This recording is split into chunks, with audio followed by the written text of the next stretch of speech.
So Anwar Manippady ಅವರು ಕೂಡ ಈಗ ತಮ್ಮದೇ ಸಮುದಾಯದ ಒಂದು ಸಮುದ್ರದ ವಿರುದ್ಧ ಈಜುವಂತ ಪರಿಸ್ಥಿತಿ. ಈಗ ನಿನ್ನೆ ಅಂತೂ ನನಗೆ ಒಂದು 30-40 ಕಾಲ್ಗಳು ಬಂದಿತ್ತು. ಆದಷ್ಟು ಬೇಗ ಇದು ಅನುಷ್ಠಾನಕ್ಕೆ ತರಬೇಕು ಅಂತ. ರಾಜ್ಯ ಅಲ್ಪಸಂಖ್ಯಾತ ಆಯೋಗದ ಮಾಜಿ ಅಧ್ಯಕ್ಷ ಅನ್ವರ್ ಮಾಣಿಪ್ಪಾಡಿಗೆ ಇತ್ತೀಚೆಗೆ ಇಂಟರ್ನೆಟ್ ಮೂಲಕ ಬಂದ ಜೀವ ಬೆದರಿಕೆ ಕರೆಗಳು ಆತಂಕ ಸೃಷ್ಟಿಸಿವೆ. ಹಾಗಾದ್ರೆ ಈ ಕುರಿತು ಅನ್ವರ್ ಮಾಣಿಪ್ಪಾಡಿ ಏನಂದ್ರು ಎಂಬ ಮಾಹಿತಿ ಇಲ್ಲಿದೆ ನೋಡಿ. ಸರಿ, ವಕ್ಫ್ ಮಸೂದೆ ಅಂಗೀಕಾರ ಬೆನ್ನಲ್ಲೇ ನಿಮಗೆ ಬೆದರಿಕೆ ಕರೆಗಳು ಬರ್ತಾ ಇದೆ. ಎಲ್ಲಿಂದ ಬರ್ತಾ ಇದೆ, ಯಾರು ಮಾಡ್ತಾ ಇದ್ದಾರೆ, ಕಾರಣ ಏನು? ನನಗೆ ಎಲ್ಲಿಂದ ಬರ್ತಾ ಹೇಳಕ್ಕೆ ಸಾಧ್ಯ ಇಲ್ಲ. ಲ್ಯಾಂಗ್ವೇಜ್ ಮಾತ್ರ ಹೇಳಿದೆ ನಾನು. ಇಂಗ್ಲೀಷಲ್ಲಿ ಬರ್ತಾಯಿತ್ತು, ಮರಾಠಿಯಲ್ಲಿ ಬರ್ತಾಯಿತ್ತು, ಮರಾಠಿಯಲ್ಲಿ ಒಂದೇನೋ, ಹಿಂದಿಯಲ್ಲಿ ಬರ್ತಾಯಿತ್ತು, Kannada, Tulu and Malayalam. So why you are now targeted? ಯಾಕೆ ಈಗ ನಿಮ್ಮನ್ನು ಟಾರ್ಗೆಟ್ ಮಾಡಿ? ನೀವು ಹೇಳಬೇಕು ನನಗೆ ನಿಮ್ಗೆ ಗೊತ್ತಿದ್ದ ಹಾಗೆ ಈಗ. And yesterday very clearly they said in the parliament and who are involved so for in the embezzlement of the work property will definitely be taken to task and punished and taken back that property in accordance to the judgment of Supreme Court. Amit Shah himself has said it. वक़्फ़ निजी संपत्ति से ही स्वामित्व के बगैर नहीं हो पाएगा. इसमें पारदर्शिता लाने के लिए सूचना की प्रक्रिया को दाखिल किया गया है.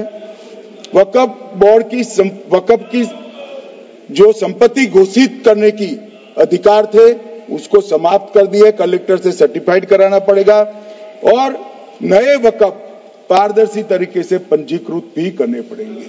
रजिस्ट्रेशन के बगैर कोई संस्था नहीं चल सकती.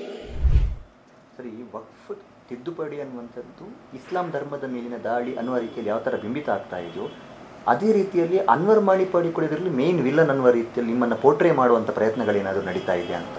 ಮುಂಚೆನ ಬಾರಿ ನಡೆದಿತ್ತು. ಆದರೆ ಕಳೆದ ಒಂದು ವರ್ಷದಲ್ಲಿ ಅಲ್ಲೇ 1 ವರ್ಷದಲ್ಲಿ ಭಾಳಷ್ಟು ಕನ್ನಡದ ಭಾಳಷ್ಟು ಜನರಿಗೆ ಗೊತ್ತಾಗಿದೆ.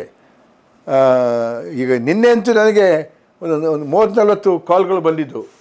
Imran Bangalore city number 1 city market ಅವರು ಹಾಗೆಲ್ಲ ಭಾಳಷ್ಟು ಮಂದಿ ಫ್ರೆಂಡ್ಸ್ಗಳು, ಭಾಳಷ್ಟು ಮುಸಲ್ಮಾನ್ ದೊಡ್ಡ ದೊಡ್ಡ ವ್ಯಕ್ತಿಗಳೆಲ್ಲ ಕರೆಕ್ಟ್ ಏನು ಬಿಡಬೇಡಿ, ನಾವೆಲ್ಲ ನಿಮ್ಮ ಜೊತೆ ಇದ್ದೇವೆ ಅಂತೇಳಿ ಕೂಡ ಹೇಳಿದರು ಅವರು. ಈಗ ಒಂದಿಷ್ಟು ಮುಸ್ಲಿಂ ಮುಖಂಡರು ಕೇಂದ್ರದ ಈ ಒಂದು ನಿರ್ಧಾರ ಸಮುದ್ರದ ವಿರುದ್ಧ ಈಜುವಂಥ ಒಂದು ಪ್ರಕ್ರಿಯೆ. ಸೊ ಅನ್ವರ್ ಮಾಣಿಪ್ಪಾಡಿ ಅವರು ಕೂಡ ಈಗ ತಮ್ಮದೇ ಸಮುದಾಯದ ಒಂದು ಸಮುದ್ರದ ವಿರುದ್ಧ ಈಜುವಂಥ ಪರಿಸ್ಥಿತಿ ಅವ್ರು ಹೇಳಲೇಬೇಕಲ್ವಾ? ಇಲ್ತನಕ ನೋಡಿ, ಈಗಲೂ ಹೇಳ್ತೇನೆ ನಾನೀಗ, ಆಮ್ ಆದ್ಮಿ ನನ್ನ ಅಗೇನ್ಸ್ಟ್ ಇಲ್ಲ. ಈಗ ಇವರು ಹೇಳಿ ಇವರ ಚಮಚಗಳು ಏನಿದ್ದಾರೆ, ಈ ಕಲ್ಪ್ರಿಟ್ಸ್ಗಳು ಏನಿದ್ದಾರೆ, ಅವರ ಚಮಚಗಳು ಏನಿದ್ದಾರೆ, ಅವರು ಮತ್ತು ಆ ಕೆಲವರು ಕಟ್ಟರ್ಸ್ ಅವರು ಹೇಳಿರಬೇಕದು ಅನ್ವರ್ ಮಾಣಿಪ್ಪಾಡಿ ಸಮುದ್ರದ ಅಗೇನ್ಸ್ಟ್ ಈಜ್ತಾ ಇದ್ದಾರೆ ಅಂತೇಳಿ. ಅದೇ ಥರದ್ದು ಹೆದರಿಕೆ ನನಗಿತ್ತು. ಡ್ಯೂ ಥಿಂಕ್ ಇಲ್ಲಿ ಸಲವಿಂದ ಓಷನ್ ಅಂತೇಳಿ ಕಡೆ ಒಬ್ಬ ಕೇಳಿದ್ದ. ವಕ್ಫ್ ಕಮಿಟಿಯಲ್ಲಿ ನಾನ್ ಮುಸ್ಲಿಮನ್ನು ಇನ್ವಾಲ್ವ್ ಮಾಡುವಂಥದ್ದು ಈ ಬಗ್ಗೆ ಬಹಳ ಈಗ ಚಕಾರಗಳು ಎತ್ತುತ್ತಾರೆ. ಎಲ್ಲಿ ಅದಿಲ್ವ? ನಿನ್ನೆ ಹೇಳಿದಾರಲ್ಲ, ಮುತ್ತವಲ್ಲಿ will definitely be Muslim, the main person will be a Muslim. Nowhere non-Muslims will be put into any of these places. In fact, that was what the rule is all about. Waqf board जो है एक statutory body होता है और आप statutory body को कहते हैं कि सिर्फ मुसलमान ही रहना चाहिए. अगर उसमें सिर्फ मुसलमान ही होते हैं और वक्फ बोर्ड का जो अगर जमीन का विवाद एक हिंदू और एक मुस्लिम बोर्ड का बीच में अगर विवाद होता तो आप उसको कैसे ठीक करेंगे? क्योंकि विवाद तो सिर्फ मुसलमान आपस में सिर्फ नहीं होता है. वक्फ बोर्ड का जो विवाद होता है वो गैर मुसलमान के साथ भी होता है. तो आप चाहता है कि इसका निर्णय ट्राइब्यूनल और वक्फ बोर्ड में सिर्फ मुसलमान ही बैठे और हिंदू का साथ विवाद होगा, बाकी किसी धार्मिक ग्रुप के लोगों के साथ विवाद होगा, तो तय कैसे होगा? ये जो गवर्नमेंट का स्टैट्यूटरी बॉडी होता है ये सेकुलर होना चाहिए, इसमें सब लोग बैठना चाहिए. फिर भी हमने कहा कि रेस्ट्रिक्शन किया है कि यहाँ इतना ही गैर मुस्लिम हो सकता है. मेजोरिटी अब 22 मेंबर में अगर मैक्सिमम 4 होता है, वो 4 क्या आपको वहां निर्णय बदल सकता है? वो सिर्फ योगदान कर सकता है, अपना एक्सपर्टाइज दे करके वहां काम करने का वैल्यू को बढ़ा सकता है. ಇನ್ಫ್ಯಾಕ್ಟ್ ಒಂದು 5-6 ವರ್ಷ ಹಿಂದೆಗಡೆ ನಮ್ಮ ದಕ್ಷಿಣ ಕನ್ನಡದಲ್ಲೇ ದಕ್ಷಿಣ ಕನ್ನಡ DC ಇಬ್ರಾಹಿಂ ಅಂತೇಳಿ ಒಬ್ಬರು ಇದ್ದರು. ಅವರು ಮಹಾಲಿಂಗೇಶ್ವರ ಟೆಂಪಲ್ ಪುತ್ತೂರಿದು ಅಧ್ಯಕ್ಷರವರು. ಅವರ ಅಧ್ಯಕ್ಷತೆಯಲ್ಲಿ ಫಂಕ್ಷನ್ ಎಲ್ಲ ನಡೀತು. ಏನು ತೊಂದರೆ? ಹೀಗೆಲ್ಲ ಇದ್ದರೆ ಇದು ಒಂದು ಪೀಸಿಗೆ ಮತ್ತು ಒಳ್ಳೆಯ ಒಂದು ಬದುಕಿಗೆ ದಾರಿ ಆಗುತ್ತೆ.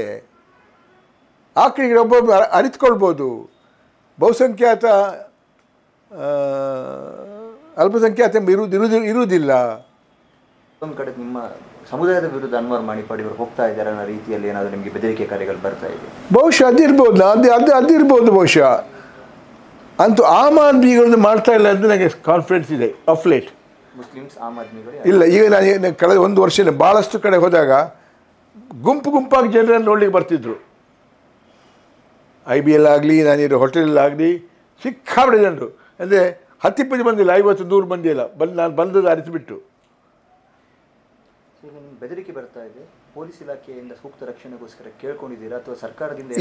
ಈಗ ನಾನು ಅನುಪಮ್ ಜಿ ಅವ್ರ ಕಮಿಟಿ ಹತ್ರ ಮಾತಾಡಿದ್ದೆ. ಆಗ ಅವ್ರು ಸಿಗಲಿಲ್ಲ, ಮೆಸೇಜ್ ಬಿಟ್ಟಿದ್ದೆ. ಅವ್ರ ನಂತರ ಮಾತಾಡಿದ್ರು. ಈಗ ಅವರಿಗೆ ಜನ ಕಳಿಸ್ತಾರೆ, ರೈಟಿಂಗಲ್ಲಿ ಕೊಡಿ, ನಾವು ಮಾಡ್ತೀವಿ ಅಂತೇಳಿ. ಅಲ್ಟಿಮೇಟ್ ಆಗಿ ಸೆಂಟ್ರಲ್ ಗೌರ್ಮೆಂಟಿಗೆ ಏನು ಹೇಳೋದಕ್ಕೆ ಇಷ್ಟಪಡ್ತೀರಿ?